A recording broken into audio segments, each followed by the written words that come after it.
देश 2025 पर्यंत क्षयरोग मुक्त करण्याची भीमगर्जना करणाऱ्या केंद्र सरकारने या भयंकर रोगावर परिणाम ठरणाऱ्या औषधांचा पुरवठा केला नाही, त्यामुळे राज्यामध्ये टीबीच्या औषधांचा दुष्काळ पडलाय।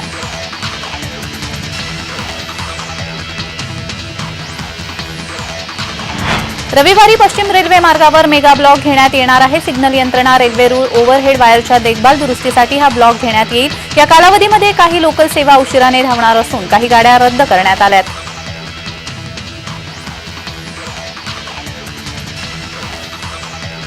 गोरेगाव पूर्व येथील जलवाहिनी बदलण्याच्या कामास्तव दिनांक 23 ते 24 एप्रिल दरम्यान 24 तासांसाठी काही भागामध्ये 100% पाणी पुरवठा बंद राहणार आहे। पी दक्षिण विभागामध्ये 600 मिलीमीटर व्यासाची जलवाहिनी बदली करून 900 मिलीमीटर व्यासाची जलवाहिनी टाकण्याचं काम करण्यात येणार आहे।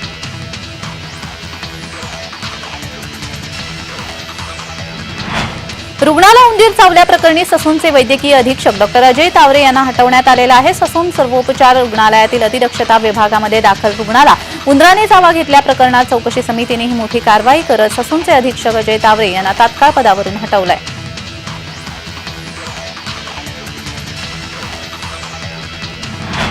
कोल्हापूर ज्योतिबा डोंगराकडे यात्रेसाठी निघालेल्या सातारा निनान येथील सासनकाठीचे कराड वारुंजी येथे मोठ्या भक्तिभावाने स्वागत करण्यात आलं। दर्शनासाठी आलेल्या भाविक भक्तांसाठी महाप्रसादाचं आयोजन करण्यात आलं होतं।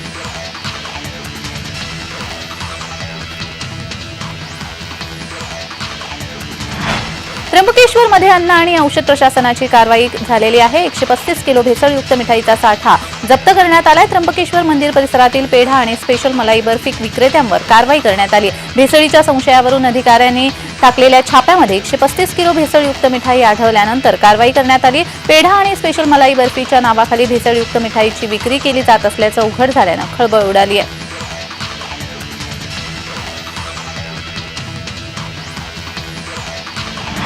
स्मारक स्थळांचे जतन आणि संवर्धन करण्यासाठी त्यांच्याबद्दल जनमानसामध्ये आस्था निर्माण करण्यासाठी दरवर्षी जागतिक वारसा दिन साजरा केला जातो। यावेळी शाहीर आझाद नायकवाडी यांनी अनेक मावळ्यांचे स्वराज्यासाठी बलिदान पोवाड्यातून रोमांचित प्रसंग सादरीकरण केले। प्रतिवर्षी आयकॉमर्स कडून जागतिक वारसा दिनाचं बोधवाक्य ठरवलं जातं। यावर्षी विविधतेचा शोध आणि अनुभूती हे बोधवाक्य आहे। मानवतेचा वारसा असलेल्या वैविध्यपूर्ण नैसर्गिक, भौतिक आणि सांस्कृतिक परंपरांचा शोध आणि अनुभूती घेण्याचं आवाहन करण्यात आलंय।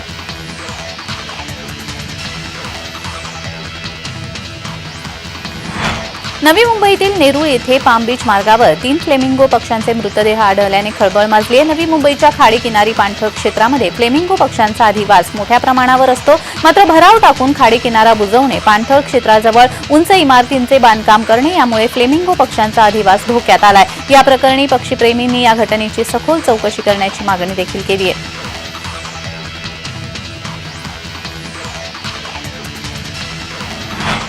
राज्यातील माध्यमिक उच्च माध्यमिक शाळांना 2 मे पासून सुट्ट्या जाहीर करण्यात आलेल्या आहे। शिक्षण संचालनालयाने या संदर्भात परिपत्रक काढलंय। विदर्भ वगळता राज्यातील इतर ठिकाणी पुढील शैक्षणिक वर्ष 15 जून पासून सुरू होणार आहे।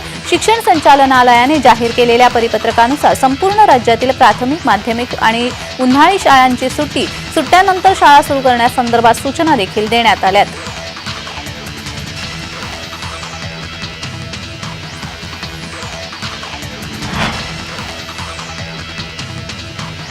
धोळामार्ग तालुक्यामध्ये किंग कोब्रा आढळलेला आहे। त्याला व्यवस्थित पकडून त्याला निसर्गाच्या सानिध्यात सोडण्यात आलाय।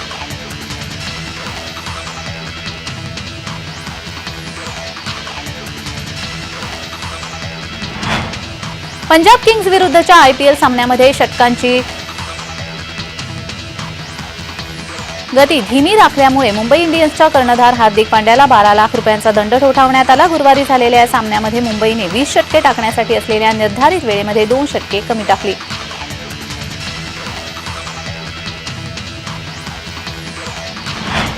बारामतीहून काटेवाडीकडे जात असताना वाटेत झालेला अपघात पाहून क्षणात आपला ताफा थांबवून उपमुख्यमंत्री अजित पवार यांनी जखमींना मदत केली आहे। ज्येष्ठ पत्रकार रामभाऊ तावरे यांना उपचारासाठी रुग्णालयात हलवण्यात आलेलं आहे। एवढ्यावरच न थांबता त्यांनी रुग्णालयामध्ये उपचाराच्याही सूचना दिल्या आहेत।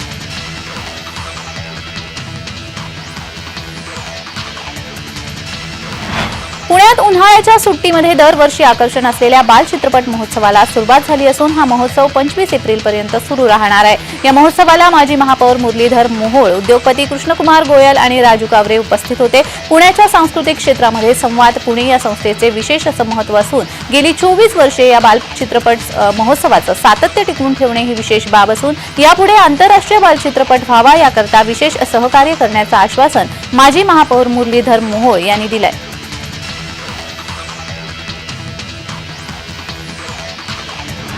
ज्ञानेश्वर महाराज पालखी सोहळ्याचं 29 जूनला प्रस्थान होणार आहे। आषाढी वारीसाठी श्री संत ज्ञानेश्वर महाराज यांच्या पालखी सोहळ्याचं 29 जून रोजी आळंदी येथील मंदिरातून प्रस्थान होणार आहे। यावर्षी पुणे 30 जून आणि 1 जुलैला, सासवडला 2 आणि 3 जुलैला पालखी सोहळा 2 दिवस तसेच लोणंदला 2.5 दिवस मुक्कामी असणार आहे। 16 जुलै रोजी पालखी सोहळा पंढरपूर येथे पोहोचणार असून 17 जुलै रोजी आषाढी एकादशी सोहळा असणार आहे।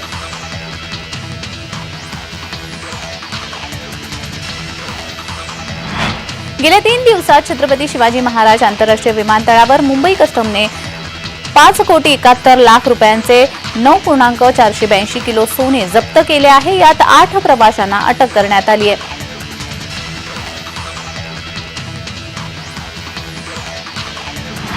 लोकसभा निवडणुकीच्या पार्श्वभूमीवर बुलढाणा पोलिसांनी ठिकठिकाणी नाकेबंदी केली आहे। त्यात मध्य प्रदेश आणि महाराष्ट्राच्या बॉर्डरवर काही तरुण गावठी बंदुके आणि काही जिवंत काडतुसे घेऊन त्यांची विक्री करणार आहेत अशी गोपनीय माहिती पोलिसांना मिळाली होती। त्यावरून पोलिसांनी सापळा रचत पिस्टल आणि काडतुसे विक्रीच्या बेतात असलेल्यांना ताब्यात घेतले। त्यांची चौकशी केली असता 2 जण हे विकत घेण्यासाठी येत असल्याची माहिती पोलिसांना देण्यात आली। त्यावर पोलिसांनी वेषांतर करून बंदूक विकत घेण्यासाठी आलेल्यांवर पाळत ठेवली असता 2 जण त्या ठिकाणी आले। त्यावर पोलिसांनी दोघांना पकडून जेरबंद केलाय।